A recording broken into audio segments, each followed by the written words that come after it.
operativ kontrollonin dhe zhvillonin veprimet përmes Sevdailit dhe shokëve të tij nga 3 anët e kufirit. Sevdaili edhe pas shumë pak kaloi kohë me familje, duke u angazhuar intensivisht në detyrat më të vështira dhe më të rrezikshme. Guximi i tij ishte i pashembull. Si pjesëtar i zonës së 6 të TMK-s në Gjilan, përveç detyrave të rregullta ushtarake, ai ishte i angazhuar vullnetarisht edhe në deminimin e fushave të minuara dhe eliminimin e mjeteve të pashpërthyera bashkë me luftarin e lirisë të kësaj ane dhe kolegun e TMK-s, zotri Murat Dautin. Gjendja e rëndë e popullatës shqiptare në Kosovën lindore nuk e la asnjë çast të qetë. U larguan nga TMK për të vazhduar aktivitetin luftarak në ushtrinë shqiptare për Preshevë, Medvegjë dhe Bujanovc.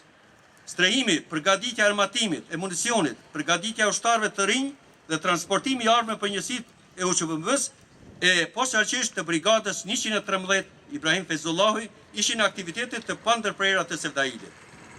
Të gjitha këto i zhvillonte me bashkëpunim të ngushtë me trimat e kësaj ane tashmë dëshmore e kombit Shaban Ukshinin, të njohur si komandant Terrin. Pas të nënshkrimit të marrëveshjes së Konçulit, që mbylli luftimet mes UQBM-s dhe forcave serbe, Sevdaili edhe ashtu i angazhuar u kyç intensivisht në zhvillimet luftarake të ushtrisë shqiptare kombëtare në Ilirit. Nuk mund të paramendohej suksesi i njësive të ushtrisë shqiptare kombëtare në zonën e Likovës, Kumanovës, Shkupit, Araqinës, pa komandon shqiptojnë tashmë të rryer me emrin komandant Guri. Ai themeloi dhe udhëhoqi pikën strategjike 2 për logjistik, përgatitjen e vullnetarëve, lëvizjet e tyre dhe bartjen e të plagosurve nga ana e luftës për në Kosovë. Në këtë aktivitet të jashtëzakonshëm, ai pandërprer kishte në mbështetje të gjithë anëtarët e familjes së tij. Edhe pas marrëveshjes së Ohrit, Guri nuk ishte demobilizuar. Ai mbeti besnik betimit të ushtarit të ushtrisë shqiptare të Kosovës se do të luftojë për çlimin e tokave shqiptare dhe bashkimin e tyre. Se do të jetë për herë ushtar besnik, luftar i denj i lirisë, vigjilent, guximtar dhe disiplinuar, i gatshëm në çdo kohë pa kursyer as jetën të luftojë për të mbrojtur interesat e shenjta të Aldheut. Përkundër që asnjëherë nuk ju shmang rrezikut nga pritat plot mina, breshit e plumbave, predhat nga zjarri i alterik i armikut, Zoti deshi Sevdailin pranë vetes nga një fatkeqësi njerëzore derisa ishte duke punuar në mal. Si një njeri modest, që nuk i mori asgjë Aldheut, por vetë duke i dhënë atij dhe popullit vet, shkoi ashtu pa fjalë. Ai nuk pat nevojë të flas asnjëherë, sepse nuk ishte kohë. Ai ishte gjithherë në detyrë. Ai këtë fat kishte zgjedhur me vullnet të plot e bëi luftën për lirinë e tonë të gjithë shqiptarëve. E dim se shkoi me mall duke besuar se lufta do të vazhdojë dhe garanci për këtë janë trashëgimia e tij vajzat Marigona dhe Xhevria, që rriten me kujtimet për baban e tyre madhështor, i cili edhe pse jetoi pak, shijoi më së shumti i lirinë sepse ai luftoi deri në fund për te, sepse ai ishte luftar i vërtetë i saj. Historia jote tani përveç në gurët e skalitur në këtë shesh përkujtimor, natyrshëm frymon dhe do të frymoj gjithmonë në çdo gurë, shkëmb dhe rrënjë të dheut të Karadakut, Ilirides, Kosovës dhe gjithë Shqipërisë. I lavdishëm ishe, je dhe do të jesh gjithmonë komandant Guri. Lavdi, lavdi, lavdi. Ju falenderoj.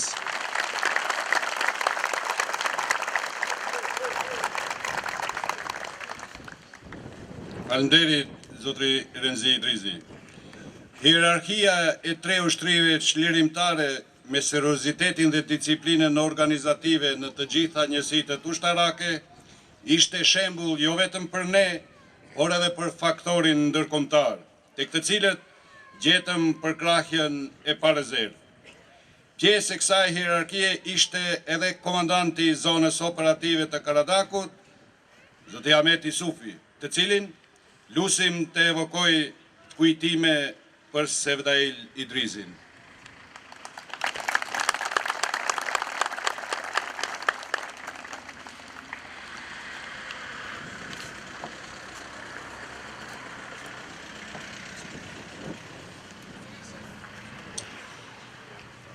E nderuara familje e Sevdail Idrizit, komandant Gurit, të nderuar bashkëpunëtor, bashkëluftar të gjitha trevave shqiptare që sot jeni prezent këtu,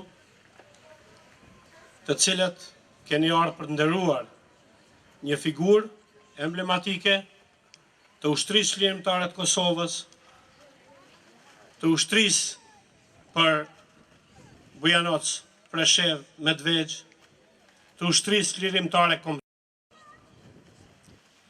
Rruga e Sevdailit nuk është e rastishme, sepse kishte paraprisit që i dhanë emër Karadakut. Barte me vete mesazhin e Idris Seferit, se Karadaku s'ka kufi.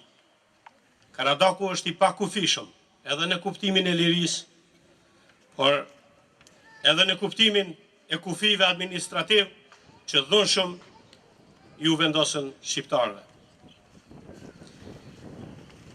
Bashkë me Muratin, Sevdaili do t'jetë i angazhuar në logjistik, duke bartur armë nga Maqedonia për Kosovë, duke përcjellur luftar, prijës dhe njerëz të vullnetit mirë të cilët donin lirin e trujeve shqiptare.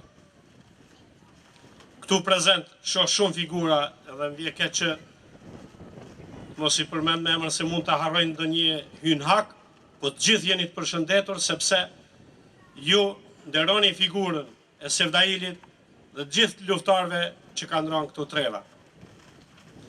Për Sevdailin nuk mund të flasim shumë, sepse ai nuk ka folë shumë, ai ka punu shumë, ka vepru shumë, ka luftu shumë. Për ata që jetën e tyre nuk e kanë shumë të gjatë me numra, po e kanë me kuptimin e veprës së tyre, atëherë edhe një jetë jo deri në pleqëri i bën të jashtëzakonshëm në veprimtarinë e tyre, siç është rasti i Sevdailit. Çdo ditë e çdo natë në shërbim të dheut. Pavarësisht nga kushtet, pavarësisht nga rrethonat, ai do të kaloj kufirin sa herë që kishte nevojë për ushtrisë lirimtare të Kosovës, por edhe atëherë kur do të ndodhë lufta në vise tjera shqiptare, do të bashkohet. Ne e mbajmë kujtimin e gjallë për te, dhe për gjithë ata që ishin bashkëluftarë të tij, e që u bën themel i lirisë së atë dheut tonë. E dim se ka rrugë edhe më tutje. E dim se ka edhe pengesa. E dim se armiqtë tanë nuk flejnë, por vazhdimisht i kanë apetitet që i kanë pasë edhe për para, e që i dëgjoni shpesh herë. Por e dim edhe ne se më kur këmbë armikut në Kosovë nuk mund të shkelë. Sepse janë themelet që vunë Sevdaili të bashkëluftarët e tij. Ata që ka njëherë i ndëgjoni me krokama se do të vinë Kosovë, ne ju themi se ndeshja e kthimit bëhet në terrenin tjetër. Se ata na kanë borxh neve, trojet tona janë ende të okupuara në një pjesë ku janë shpërngul shqiptarët me dhunë, dhe në fund fundit e drejta historike do të kthehet herdokur. Ora e shqiptarëve po troket sepse ju po i shihni edhe zhvillimet e fundit. Nuk ka gjyq që mund ta dënoj qoftë edhe një pjesëtar të ushtrisë lirimtare të Kosovës, të ushtrive në Preshevë, Medvegjë, Bujanoc e në Maqedoni. Ata munden të shpifin, munden të rrillojnë, mund të fabrikojnë, por nuk munden ta ndalin rrugën tonë të lirisë, përparimit të zhvillimit tonë. Sepse është rrugë që është rrugë me sakrificë të madhe. Po ashtu, po e shihni se gjërat po kthehen në vendin e vet. Në Maqedoni për herë të parë, kryetari i parlamentit të Maqedonisë është shqiptar dhe uroj Maqedoninë që shqiptarët atje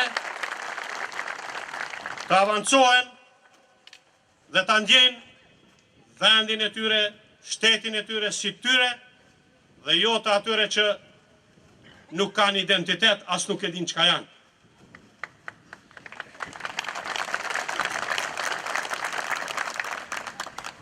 E dim që ka pas tendenca edhe më herët. Po edhe Haga tregoi se nuk mundet të dënohet ushtari UÇK-s sepse e ka pas luftën e drejtë.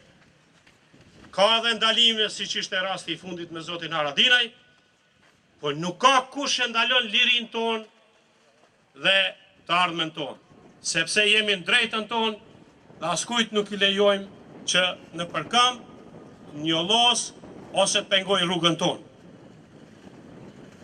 Përfundimisht, po ju them, punojmë gjithë, kudo që jemi, në familje, në shoqëri, në politikë, në institucione, kudo që jemi, që shqiptarët kudo që janë të ndjenë krenar, pse janë në përkatësi të një kombi tillë. Lavdije përjetshme Sevdailit, lavdije përjetshme gjithë dëshmorëve heroinëve të popullit. Faleminderit.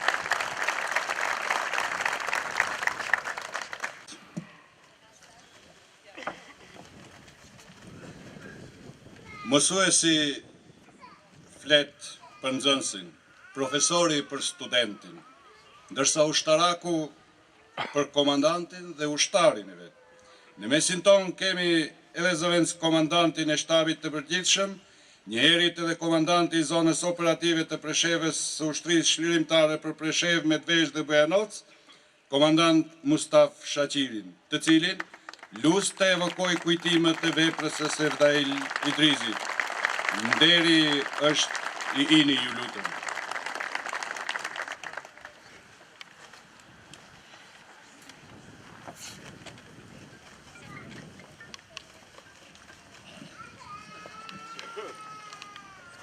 Të nderuara familje Idrizi, të nderuar të pranishëm.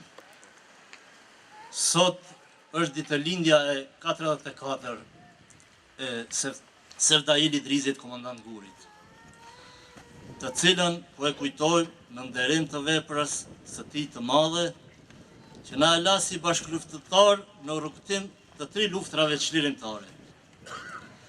Njëkohësisht, shpalosim kujtimet me të, si dhe aktivitetin e tij si njëri ndër themeluesit e shumë vendimeve të rëndësishme në luftën tonë çlirimtare.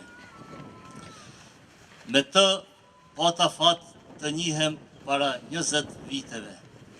Atëherë, kur e gjithë popullata shqiptare kërkonte liri, si dhe fundi i durimit e kishte bërë të veten.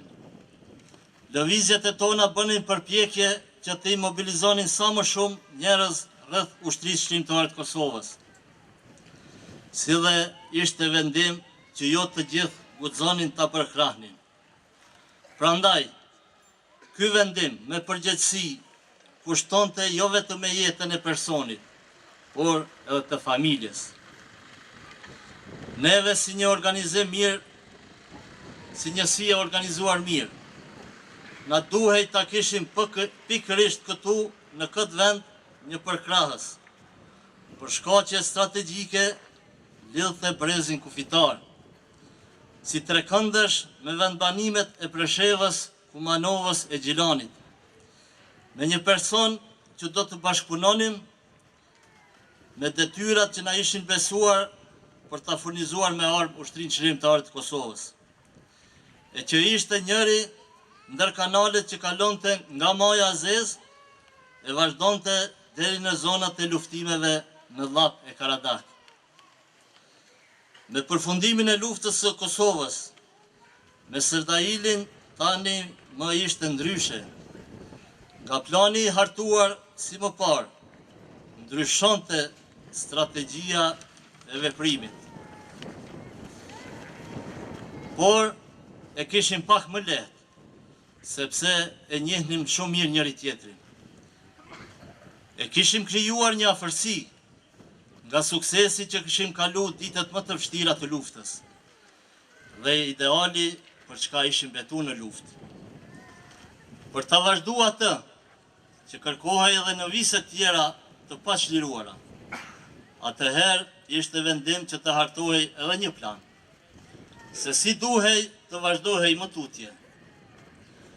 Në këto plane, Sevdail Idrizi, komandant Guri, jo vetëm që mori pjesë, por dha edhe një kontribut edhe më të madh nga ai i luftës Kosovës. Mori detyrat si përgjegjës kryesor i pikës numër 2, që e kishim emëruar në kodin e luftës së UÇPB-s të zonës operative të Preshevës, që do të thoshte se ishim orientuar në 2 drejtime për të hyrë në luftë. Njëri ishte hyrja përmes brezit kufitar të fshatrave të Slubicës, Pogragjës, Llovcës deri në Magjere, si plan A. Dhe B ishte pika 2, ku bënin pjesë Gryka Karadakut, Zhegër, Kurexhaj, Shurdhan, Dunav, për të kalu përmes majës së Strovicës. Në këtë përgjegjësi që ishte emëruar Sevdail Idrizi, komandant Guri, arriti që të krijoj kushte të mira në mirëmbajtjen si dhe strehimin e armatimit, si dhe krijoj një organizim shtesë, duke mobilizue edhe njerëz të ri në luftën e UÇPB-s. Arritëm përmes tij ta inkuadrojmë në radhët tona edhe Shaban Uksinin, që njëkohësisht edhe aty krijuam bazën tjetër për një kohë të shkurtër, që u mundsua dhe më afër të ofrohej armatimi në zonat e luftës. Në përfundimin e luftës së UÇMB-s, Sevdaili me vendim të shtabit të zonës operative të Preshevës, i lejohet me bashkëluftëtar të koordinoj luftën në ushtrinë çlirimtare kombëtare. Të vazhdoj deri në përfundimin e saj. Ku edhe aty mori merita të lavdis me një shembull të rrallë. Të nderuar të pranishëm, sot po e ngrisim këtë përmendore, që njëherit është merit e juaja dhe të gjithë atyre që na u bashkuan rreth këtij projekti. Ta dini që sot së bashku bëm një nder të gjithë atyre që i njohëm dhe atyre që s'na u dha rasti t'i njohim. Por qëndrojmë krenar se ky vend në të gjitha kohrat pati gra e burra që të shërbejnë kombit e atë dheut. Prandaj, përmes kësaj vlere historike, e vulosëm të kaluarën, nderuam familjet e tyre, zbukuruam sheshin e i dham jetë rinis. Lavdi Sevdail Idrizit, komandant Guri, si dhe të rënëve për liri. Faleminderit.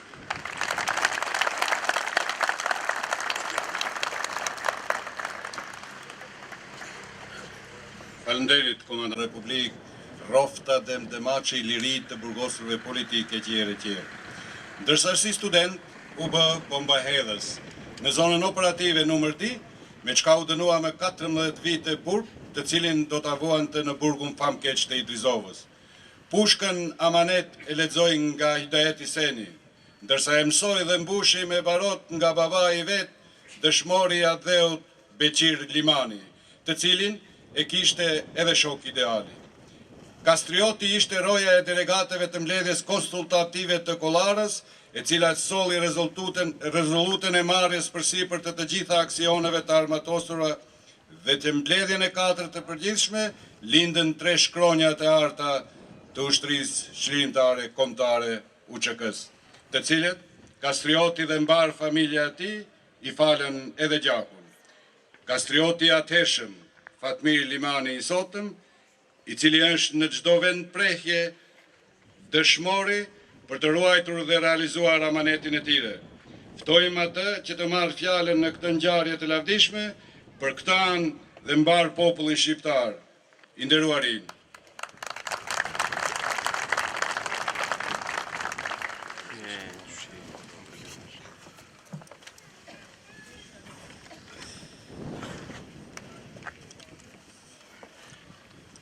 Shumë e nderuara familje e luftarit të lirisë, Sevdail Idrizi. Të respektuara familje të dëshmorëve të atë dheut, anë mban atë dheut tonë. Shumë i nderuari Gjem, baruti me shok. I nderuari Ahmet, përfaqësues të shoqatës veteranëve të luftës, të quajtur OVL këtu. Veteran të plagosur të lirisë dhe ju, ushtar dhe emblem e 3 ushtrive çlirimtare të popullit tonë. Sot jemi këtu që të përulemi para veprës së luftarit të lirisë, Sevdail Idrizi. Njëkohësisht, sot përkujtojmë të gjithë të përjetësuarit të rënë në vende dhe periudhat të ndryshme historike, emrat e të cilve janë të skalitura tani më tek guri që do të quhet guri i komandantit ton të njohur. Njerëzit sot lodhen me gjitha këto kushte që kanë për të ardhur e për të marrë pjesë në ngjarje të këtilla shënimesh përvjetore përkujtimore, ku priten me shumë respekt e nder, priten me sofra të shtruara. Ndërkohë që guri nuk lodhej dhe atë nuk e pritnin sofra të shtruara, por e pritnin rafale automatikësh në Preshef, Kumanov e këtu. Betimi dhe përkushtimi i tij bënin që vdekjen ta përllogaritte si me le. Ne këtu dëgjojmë një vaj fëmije